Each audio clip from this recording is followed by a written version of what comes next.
વિદ્યાર્થી મિત્રો, ગઈકાલે આપણે રેખાઓ પ્રકરણની શરૂઆત કરી છે અને પ્રાથમિક બેઝ કે જે ધોરણ 10માં આવે છે એની જ આપણે ચર્ચા કરી છે. તો એની અંદર હવે આપણે આગળ વધીએ છીએ. મિત્રો અહીંયા ધ્યાન રાખજો કે R2ના 3 બિંદુ હોય અને એ R2ના 3 બિંદુઓને સમરેખ બતાવવા હોય તો એ સમરેખ બતાવવા માટે મિત્રો અલગ અલગ 3 રીતો છે. ધ્યાન રાખજો. પહેલી છે અંતરસૂત્રની મદદથી. જો મિત્રો ત્રણે 3 રીતોની અહીંયા એક સાથે, જેમ ગઈકાલે આપણે ત્રિકોણના ક્ષેત્રફળની ચર્ચા કરી એમ અત્યારે 3 બિંદુ સમરેખ અલગ અલગ કેટલી રીતે બતાવી શકાય તો એ 3ની અહીંયા હું ચર્ચા કરું છું. તો જુઓ મિત્રો કે સૌ પ્રથમ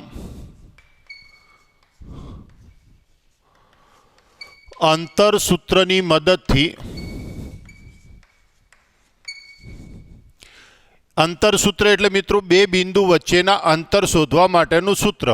તો અંતરસૂત્રની મદદથી AB, BC અને AC મેળવો. આ બે બિંદુ વચ્ચેનું અંતર, આ બે બિંદુ વચ્ચેનું અંતર, આ બે બિંદુ વચ્ચેનું અંતર એ તમે અંતરસૂત્રની મદદથી મેળવી કાઢો. હવે તમારે જોવાનું કે જો કોઈ પણ બે મૂલ્યોનો સરવાળો ત્રીજા મૂલ્ય બરાબર થાય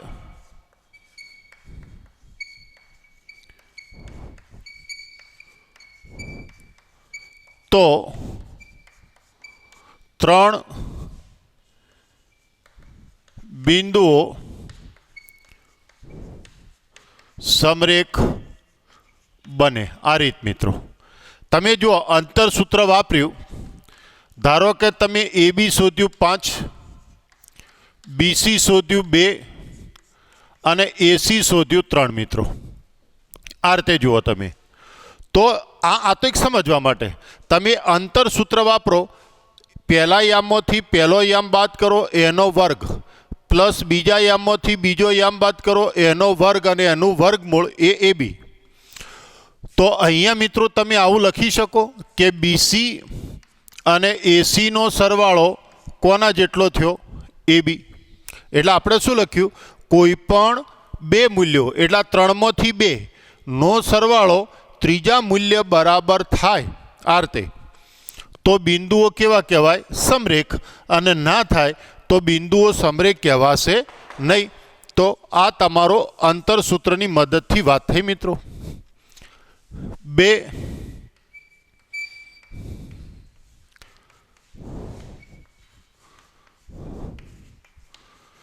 નિશ્ચાયકની મદદથી. તો મિત્રો જુઓ, નિશ્ચાયકની મદદથી શું કરવાનું? તો તમે ધ્યાનથી જોતા રહો કે તમારે પહેલું બિંદુ ક્ષેત્રફળ, બીજું બિંદુ અને ત્રીજું બિંદુ, અને ત્રીજો સ્તંભ આપણે શું લખ્યો તો મિત્રો ગઈકાલે? 1 1 1. એટલા અર્થે કહેવા માંગુ છું. જો આ A, B, C અને આ થયું મિત્રો તમારું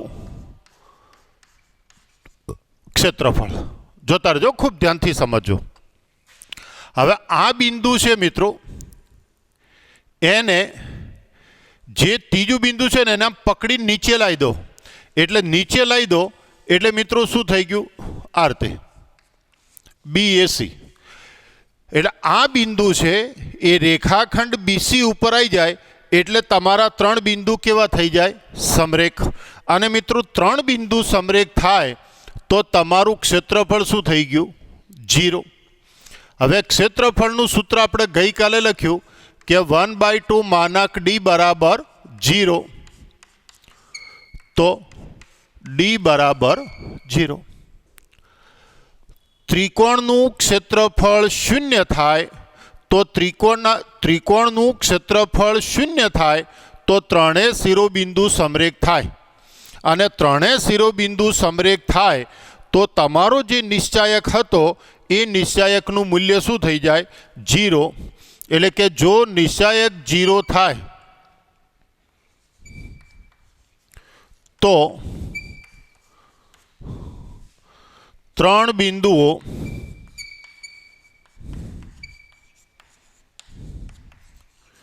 સમરેખ બને. ત્રીજો મુદ્દો મિત્રો જુઓ, આનાથી ઊંધું તો ખબર પડે ને.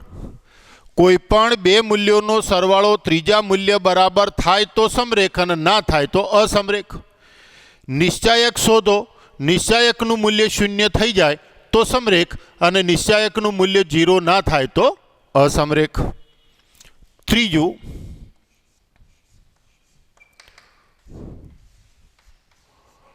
ઢાળની મદદથી પણ ત્રણ બિંદુઓ સમરેખ બતાવી શકો. એટલે મિત્રો હું આખા ગણિતના સંદર્ભમાં વાત કરું છું, 11-12 ટોટલ ગણિત, કે ત્રણ બિંદુ સમરેખ આવે તો ગણિતમાં 3 મુદ્દા. ત્રિકોણનું ક્ષેત્રફળ શોધવું હોય ગણિતમાં 3 મુદ્દા, એ તમારે તૈયાર કરવાના. મિત્રો આ રહ્યો ને, એ આના પછી ટોપિક શરૂ કરું છું, એટલે હાલ તમને થોડો ઢાળનો પ્રશ્ન રહેશે, પણ આના પછી એ ટોપિક જ લઉં છું. સૌ પ્રથમ રેખાખંડ AB, રેખાખંડ BC અને રેખાખંડ AC નો ઢાળ શોધો. જેમ મિત્રો અહીંયા શું શોધવાનું? અંતર શોધવાનું. એમ અહીંયા ઢાળ શોધવાના. અને ઢાળ છે ને એ મિત્રો આના પછી હું શરૂ કરું છું. અહીંયા મિત્રો જે ક્રમમાં નંબર આવતો ને એ નંબર આપજો, મને નંબર યાદ નહીં રહે, એટલે ક્રમમાં જે છઠ્ઠો પાંચમો જે નંબર આવતો અહીંયા આપજો. જો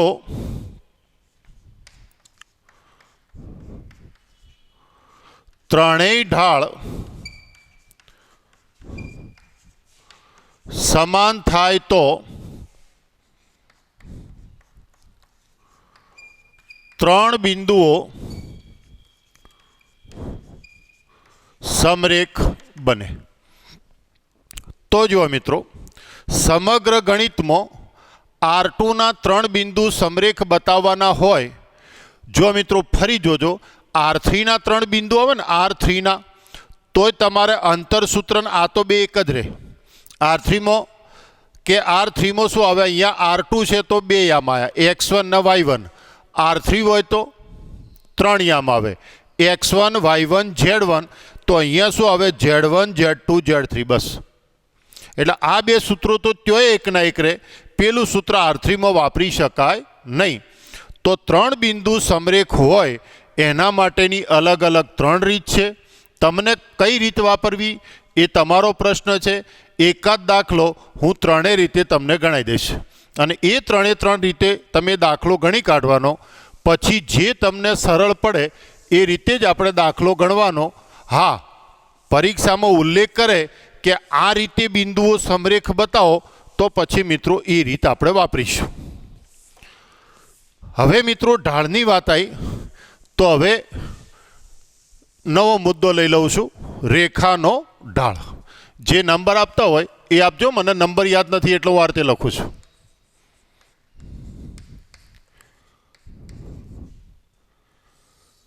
રેખાનો ઢાળ.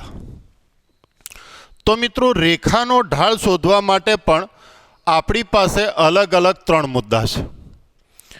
વારંવાર બોલું છું મિત્રો, હું ચેપ્ટર ટોપિક પ્રમાણે નહીં ચલાવું, હું જનરલ ટોપિક ચલાવું. એટલે કે રેખાનો ઢાળ 12મા ધોરણમાં આવશે, સ્પર્શકનો ઢાળ, અભિલંબનો ઢાળ. તો આ મુદ્દો ત્યો કામમાં આવશે. સ્પર્શક એ પણ રેખા, અભિલંબ એ પણ રેખા. એટલે સ્પર્શકનો ઢાળ, અભિલંબનો ઢાળ એટલે રેખાનો ઢાળ. તો મિત્રો રેખાનો ઢાળ શોધવા માટે અલગ અલગ 3 મુદ્દા. જો રેખા પર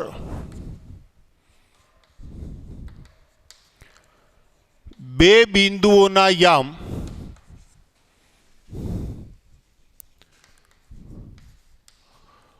આપેલ હોય ત્યારે રેખાનો ઢાળ. જોજો મિત્રો, તમારે શું કરવાનું, કોઈ કે સાહેબ અમને શું ખબર પડે કે કયું સૂત્ર વાપરવાનું, તો એટલા માટે મિત્રો હું ઉપર લીટી લખું છું. આ લખાણી જ એટલા માટે લખું છું કે તમારે જે રેખાનું સમીકરણ શોધવાનું હોય એ રેખા ઉપર બે બિંદુના યામ આપેલા છે.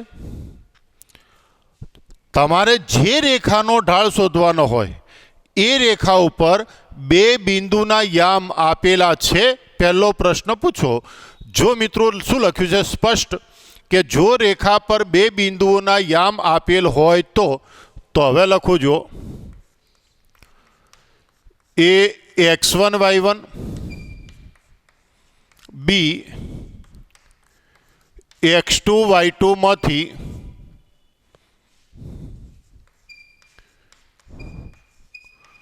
પસાર થતી રેખાનો ઢાળ. મિત્રો જો ઢાળને સ્લોપ કહે છે અંગ્રેજીમાં, ઘણી વખત મોડ પણ કહે છે. એટલે મોડ સ્લોપ એના માટેનો સંકેત છે કેપિટલ M, અને એનું સૂત્ર આવું છે વાય યામમાંથી વાય યામ બાદ કરો અંશમાં, એક્સ યામમાંથી એક્સ યામ બાદ કરો છેદમાં. આ મિત્રો ખૂબ ધ્યાનથી સમજજો.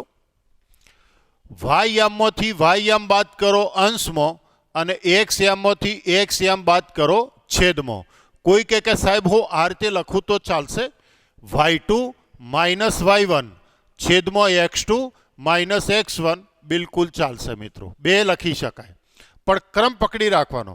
એમાંથી બાદ કરો તો બંને એમાંથી બાદ કરવાના, બીમાંથી બાદ કરો તો બંને બીમાંથી બાદ કરવાના.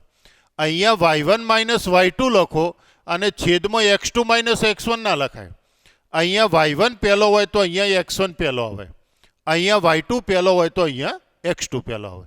ક્રમ તોડવાનો નહીં. તો બે બિંદુના યામ આપેલા હોય, તમે મિત્રો ફિઝિક્સ ભણશો એટલે ફિઝિક્સમાં પ્રાયોગિક આવશે. આ એ પણ થોડી ચર્ચા કરું છું, ધ્યાન રાખજો. તમે ફિઝિક્સ ભણો, ધારો કે આ રીતે એક આલેખ દોર્યો, આલેખ, અને આનો તમારે શું શોધવાનો હોય ઢાળ, તો મિત્રો શું કરવાનું, અહીંથી એક આમ લંબ દોરવાનો, આ રીતે અહીંથી એક લંબ દોરો. એટલે આ જે તમારું મૂલ્ય છે, આ મૂલ્ય એ તમારું શું થયું x, અને અહીંથી લંબ દોરો તો આ મૂલ્ય એ તમારા શું થયા y યામ. તો ધારો કે પછી આ ત્રિકોણને નામ આપો ABC સમજવા માટે. તો આ y યામની બાદ બાકી, આ શું થઈ y યામની બાદ બાકી એટલે AB, અને આ શું થઈ x યામની બાદ બાકી એટલે BC. તો અહીંયા ઢાળનું સૂત્ર શું લખાય, AB ભાગ્યા BC. પહેલો y યામ આવે પછી x યામ આવે, તો એક આ ઢાળનું સૂત્ર યાદ રાખજો મિત્રો. બીજું, જો રેખાનું સમીકરણ આપેલ હોય ત્યારે રેખાનો ઢાળ. આ બીજો સૂત્ર મિત્રો. પહેલામાં તમને શું આપેલા હોય, બે બિંદુના યામ આપેલા હોય રેખા ઉપર. હવે ધારો કે મિત્રો રેખા ઉપર બે બિંદુના યામ આપેલા છે ના, પણ એની બદલીમાં તમને શું આપેલું હોય, રેખાનું સમીકરણ. તો જો મિત્રો, રેખા, તો મિત્રો જે દ્વિચલ સુરેખ સમીકરણ જે છે 9મા ધોરણમાં આવે છે, દ્વિચલ સુરેખ સમીકરણ એ રેખા દર્શાવે. તો આ છે મિત્રો રેખાનું વ્યાપક સમીકરણ. પણ અહીંયા શરત છે મિત્રો, યાદ હશે કે A અને B, A અને B બંને એક સાથે 0 ના હોય. એ અને બી બંને એક સાથે 0 હોઈ શકે નહીં. કારણ જુઓ મિત્રો કે જ્યારે સમીકરણ શબ્દ આવે, આખા ગણિતની વાત કરું છું મિત્રો, સમીકરણ શબ્દ આવે એટલે ચલ આવે આવે ને આવે જ. તો ચલ એટલે શું? એક ચલ હોય તો એક્સ, બે ચલ હોય તો એક્સ વાય, ત્રણ ચલ હોય તો એક્સ વાય ઝેડ. એટલે સમીકરણ શબ્દ આવે એટલે ચલ બિંદુ કમ્પલસરી, ફરજિયાત. તો હવે જો મિત્રો એક્સ અને વાય એ ચલ છે. હવે એ અને બી બંને 0 થાય, કારણ કે તમે જાણો છો મિત્રો કે એવી કઈ બે સંખ્યાઓ છે, એવી કઈ બે સંખ્યાઓ છે કે જેના વર્ગોનો સરવાળો 0 થાય, તો મિત્રો એ તો ફિક્સ અહીંયા 0 જ હોય. તો એ 0 લો, બી 0 લો. મિત્રો એ અને બી 0 લો તો આ 0 થઈ જાય, આ પણ 0 થાય. તો સમીકરણમાંથી ચલ નીકળી જાય. એટલા માટે એ સ્ક્વેર ને બી સ્ક્વેર બે 0 હોઈ શકે, સોરી, એ અને બી બે એક સાથે 0 હોઈ શકે નહીં. નો ઢાળ એમ બરાબર માઇનસ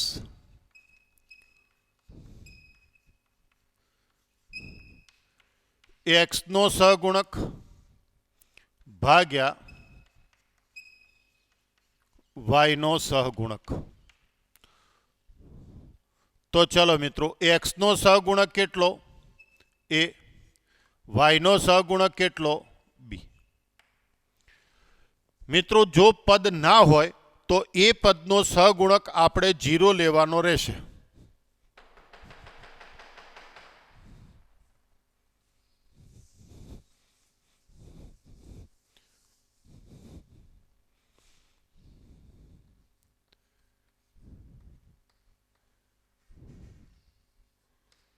જો રેખા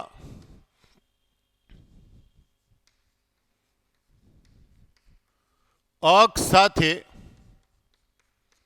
ખૂણો બનાવે તો રેખાનો ઢાળ. આ મિત્રો ભાગ નંબર 3.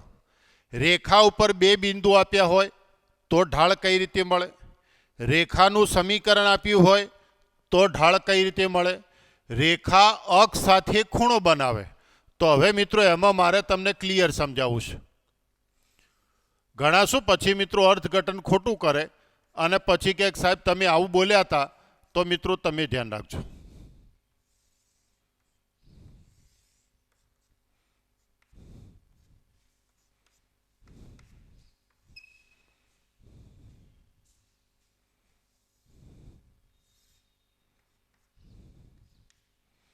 બે ઉદાહરણ મારે સમજાવો છે. એટલો આ બે રેખાઓ છે.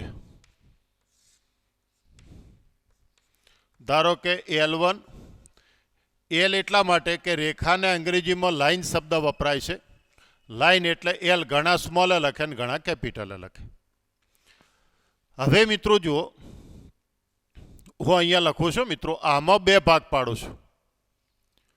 એ અને પહેલો ભાગ લખું છું જો રેખા એક્સ અક્ષની ધન દિશા સાથે થીટા માપનો ખૂણો બનાવે તો રેખાનો ઢાળ એમ બરાબર tan theta, theta belongs to 0 થી પાઈ માઇનસ π/2. જોતા રહેજો મિત્રો, ખૂબ ધ્યાનથી સમજજો.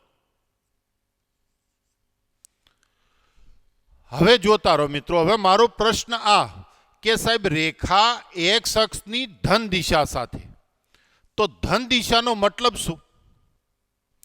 તો મિત્રો જુઓ, ઘણા શું કહે કે એ આ ધન દિશા, એટલે આ ધન દિશા એટલે આ ખૂણો, તો મિત્રો ના.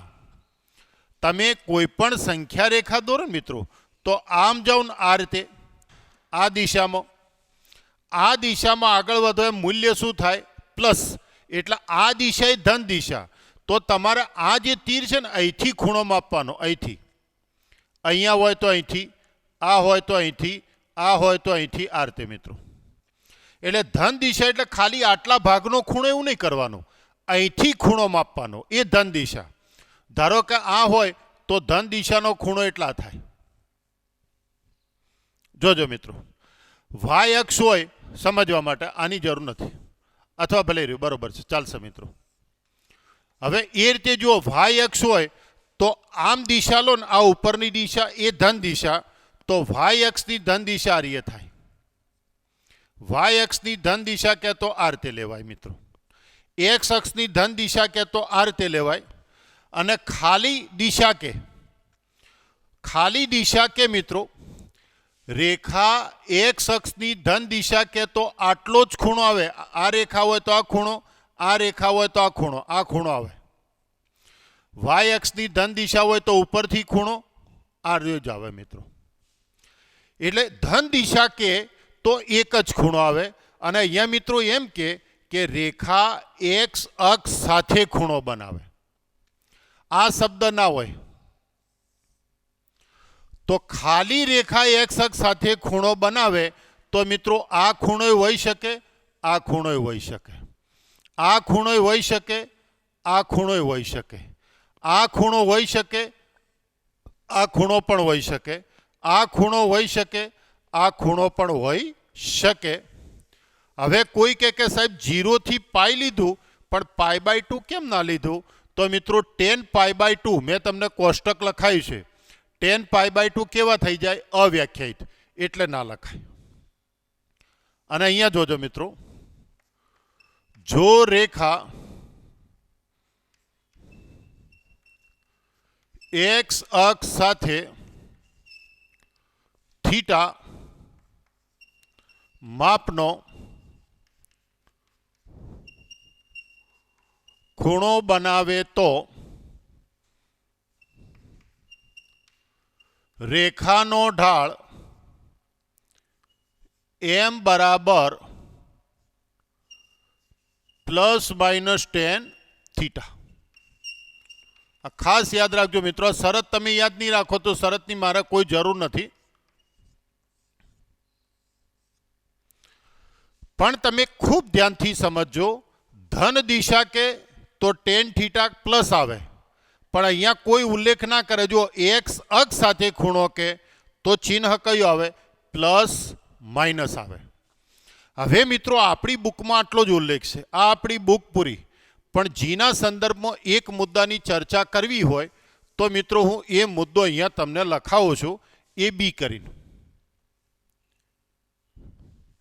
અને બી કરીને આપણે શું લખીએ કે મિત્રો રેખા એક્સ અક્ષ સાથે તો ખૂણો બનાવે છે, પણ એ જ રીતે જો રેખા વાય અક્ષ સાથે ખૂણો બનાવે તો શું થાય?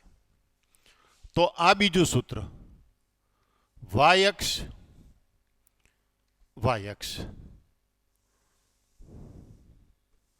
તો મિત્રો તમે 10મા ધોરણને યાદ કરો. જોજો, સમજજો મિત્રો.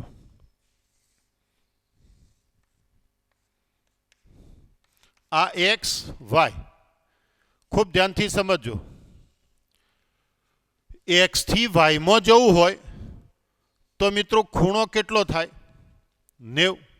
અને 10મું ધોરણ મિત્રો tan ને 90ના ખૂણે બદલો તો tan નું શું થઈ જાય? કોટ.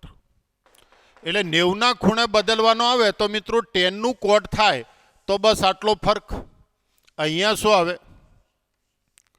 કોટ થીટા. થીટા બિલોંગ્સ ટુ 0 થી પાય. અહીંયા આવે કોટ થીટા. થીટા બિલોંગ્સ ટુ 0 થી પાય.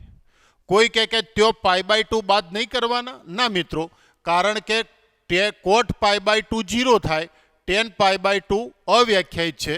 તો આ એક પણ મુદ્દો તમે યાદ રાખી દો મિત્રો. તો આ વાત થઈ રેખાના ઢાળની.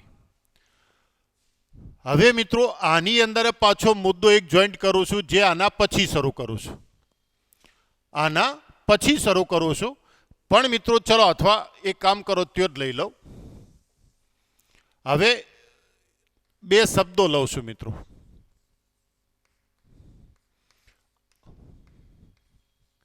શિરોલમ અને સમક્ષિતિજ રેખા.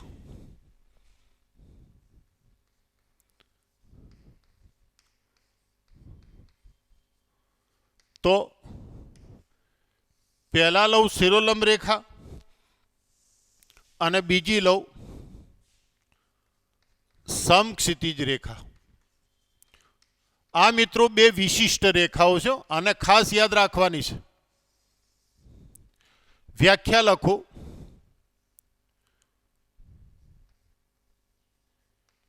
એક્સ અક્ષને લંબ અથવા વાય અક્ષને સમાંતર હોય તેવી રેખાને શિરોલંબ રેખા કહે છે. તો એ રીતે જોજો મિત્રો. અથવા શબ્દો બદલી નાખો. એક અક્ષને સમાંતર અથવા વાય અક્ષને લંબ હોય તેવી રેખાને સમક્ષિતિજ રેખા કહે છે. એટલે એક યાદ રાખો ને, એટલે મિત્રો એનાથી ઊંધું બીજું. શિરોલંબ રેખા એક્સ અક્ષને લંબ અથવા વાય અક્ષને સમાંતર નાની સરખી આકૃતિ દોરો.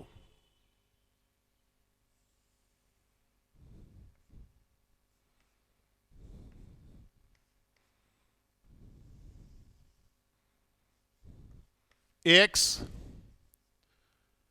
વાય ઉગમ બિંદુ, આ કાટખૂણો, તો આ શિરોલંબ રેખા.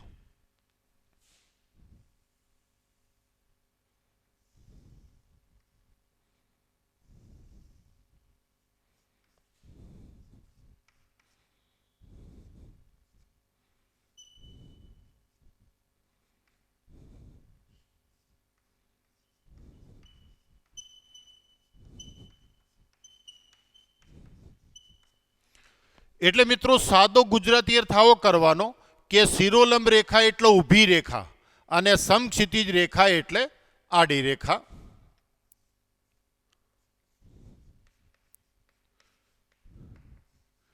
શિરોલંબ રેખા પરના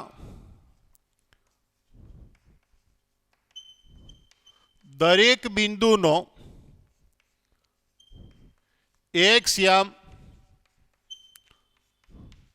સમાન હોય છે. એટલે કે x1 x2 x3 વગેરે. જો મિત્રો આ અંતર છે ને, જો અહીંયા બિંદુ લો, અહીંયા બિંદુ, તો આ અંતર સરખું. અહીંયા બિંદુ લો તોય આ અંતર સરખું. અહીંયા બિંદુ લો તોય અંતર સરખું. એટલે શિરોલંબ રેખા ઉપર એક્સ યામ સરખો અને સમક્ષિતિજ રેખા પરના દરેક બિંદુનો વાય યામ સમાન હોય છે. ચાર મુદ્દા છે મિત્રો, એ તમે બરાબર સમજીને તૈયાર કરી નાખજો, એટલે શું આ રેખા ગમે ત્યાં તમને વાંધો ના આવે. ત્રીજો, શિરોલંબ રેખાનો ઢાળ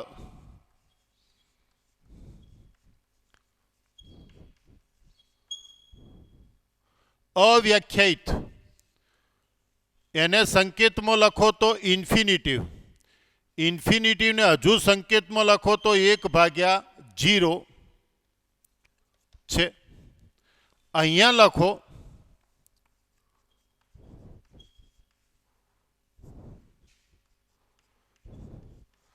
તો સમક્ષિતિજ રેખાનો ઢાળ હંમેશા શૂન્ય છે. અને છેલ્લી લીટી મિત્રો, શિરોલંબ રેખાનું સમીકરણ x બરાબર જે બિંદુ આપેલું હોય એ બિંદુનો એક્સયામ. અને એ રીતે મિત્રો સમક્ષિતિજ રેખાનું સમીકરણ, તો પેલામાં x તો અહીંયા y બરાબર બિંદુનો વાયયામ. તો આટલું લખાણ એ બરાબર સમજીને લખી અને વ્યવસ્થિત તૈયાર કરી નાખો મિત્રો.